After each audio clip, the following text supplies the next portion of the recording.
diameter din doon mga babayan para hindi tumuloy yung sliding gate natin. Dito lang po yung paghawak na kasi medyo may kabigatan po itong gate natin. So kailangan natin ng handle na matibay-tibay.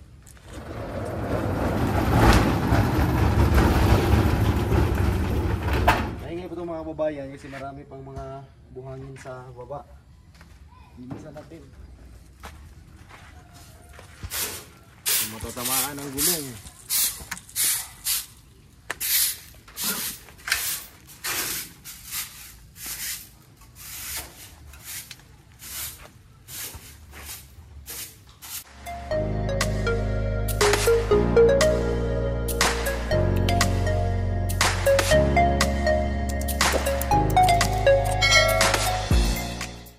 So ayan yung buntag mga babayan, good morning po sa inyo lahat. So ngayong araw tatapusin na po natin yung sliding gate. Lagyan na natin ng metal cladding. Kasi kahapon isa lang yung nalagay natin. Inuuna ko yung hindi na tayo makapag-rivet. Kasi yung pinakagilid sa may poste. Kapag nahuli yun, hindi na po tayo makapag-rivet. So tatanggalin na naman natin yung sliding. So ina-actual ko kasi ito mga babayan para makuha natin yung tamang hulog kasi yung gate natin, sliding gate ay nasa tamang hulog din yan. So kailangan nating tuntunado para yung takbo ng ating sliding gate ay padiretso. So ayan, na-prepare natin yung mga gamit natin na gagamitin dito. So ayan. So yung mga metal cladding din na gagamitin ay naputol na ni Gino, pero hindi pa lahat naputol kasi 4 na piraso lang itong naputol. So ayan, tatakpan na natin. So ayan, pakita natin mga kababayan yung gate. Yung gate, yung sliding gate. So ito, buo pa rin to, walang man gate po ito kasi hindi palagyan ni Sir Paul ng man gate na labasan ng tao. Hindi niya palalagyan kasi gusto niya buo po ito lahat. So yun yung sinusunod natin.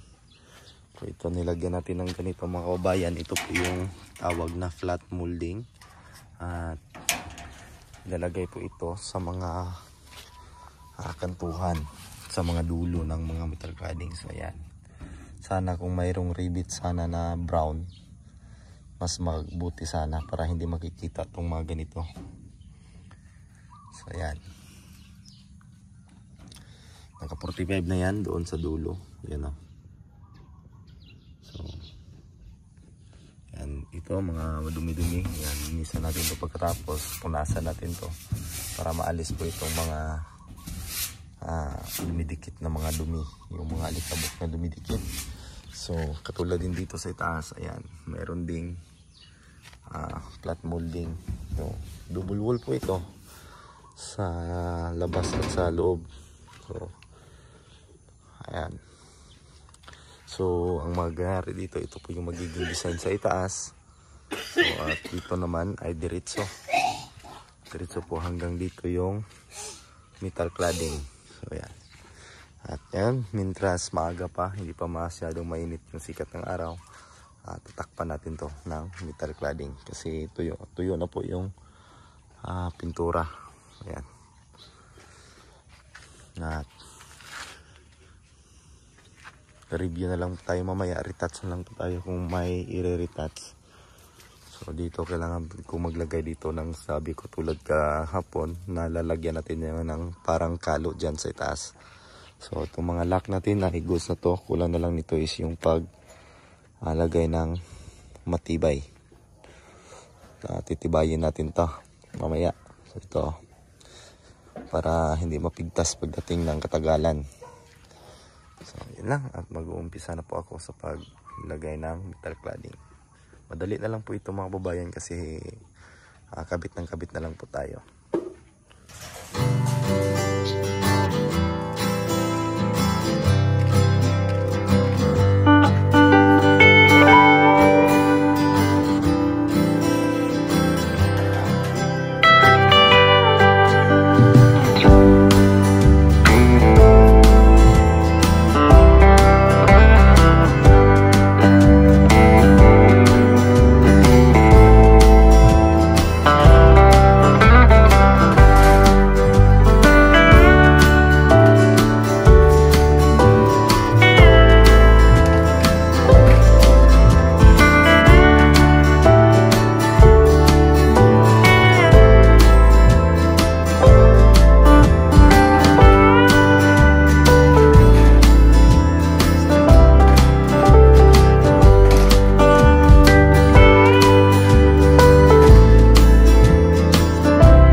Ngayong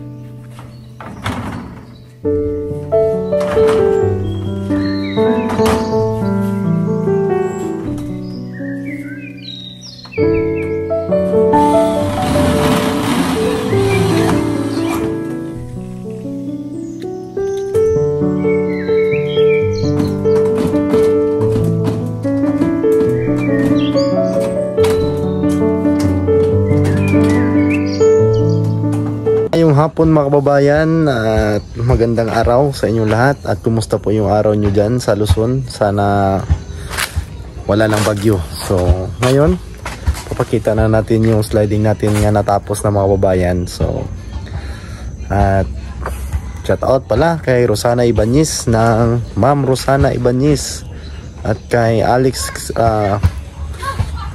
Ibanez. Ayan, pumunta si Sir dito kanina at kakaalis lang po ni Sir. So salamat, maraming salamat sa maraming salamat po sa pagdalaw o pagpunta dito sa PB House. So kita natin yung mga natapos natin ngayong araw mga kababayan. So at dito nakapagsimula na po si Gino magtapping. So ayan, may tansi at so yung bakal na yan ay puputulin natin yan para malinis na po tingnan yung itaas. Wala nang bakal na makikita, wala nang mga makikita pang mga ano dyan.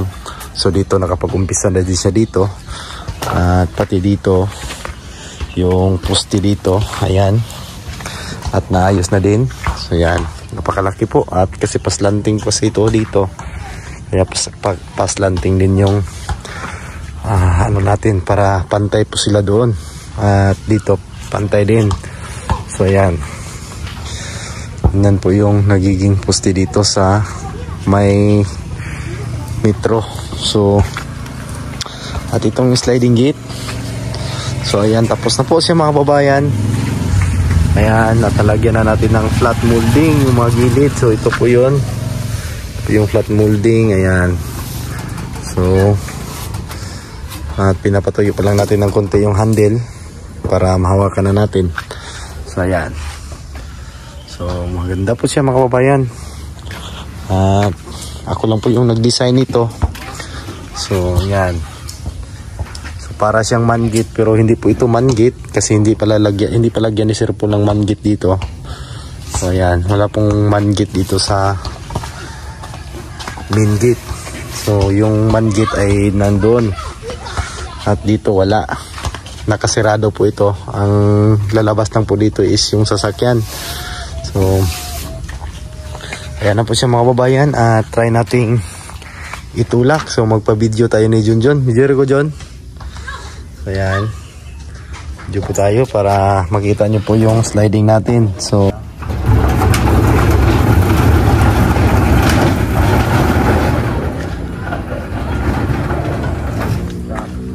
may stopper din doon mga babayan para hindi tumuloy yung sliding gate natin.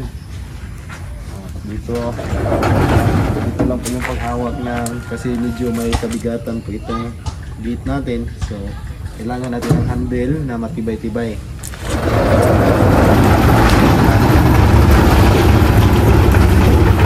Naingay po itong mga babayan kasi marami pang mga buhangin sa baba.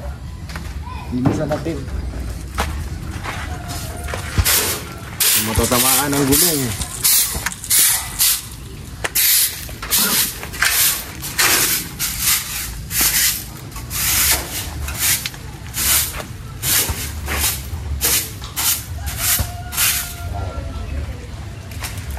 Alexa, open! Close din.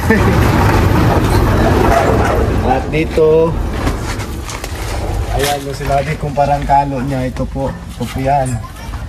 So, maglalat na, no? Hindi na yan naangat. Dito, kunting angat. Kalak po siya dito. So, hindi na siya alog-alog. Hindi siya malog-alog mga babayan. Lalo na po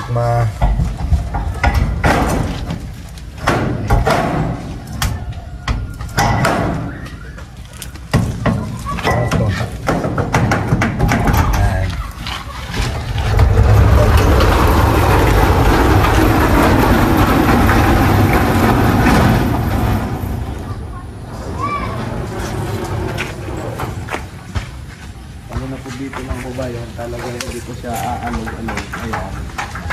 Grabe po yung tibay na.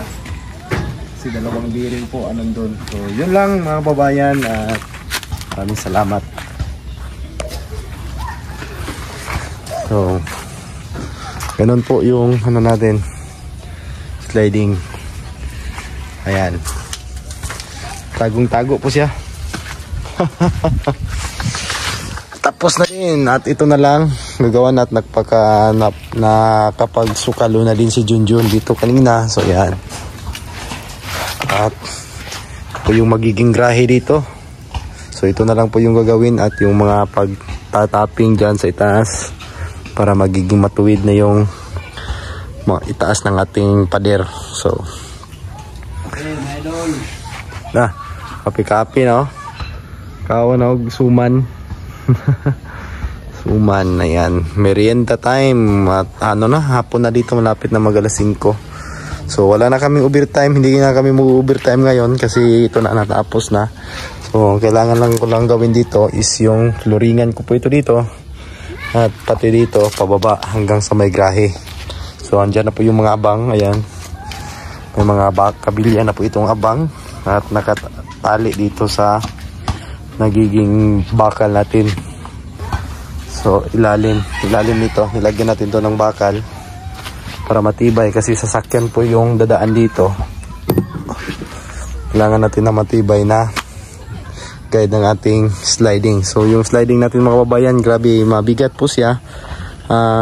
Nasa ano kasi itong haba, 14 feet yung haba at saka yung height po nito is 2 meters. Kasali na po yung gulong niya. So, ayan. Tamang-tama lang po siya. Hindi lumagpas po doon sa poste natin or sa pader natin.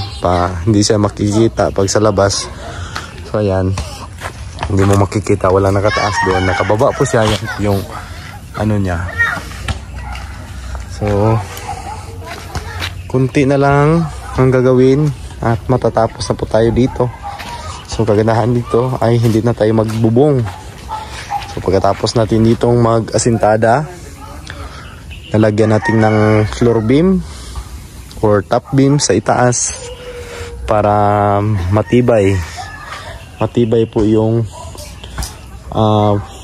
asintada natin kasi ano po ito, tatambakan pa ito ng lupa.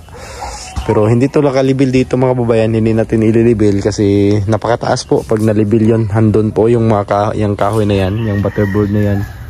Dyan po sa may nakikita niyong pako. Yan po yung libil. Yan po yung libil dito.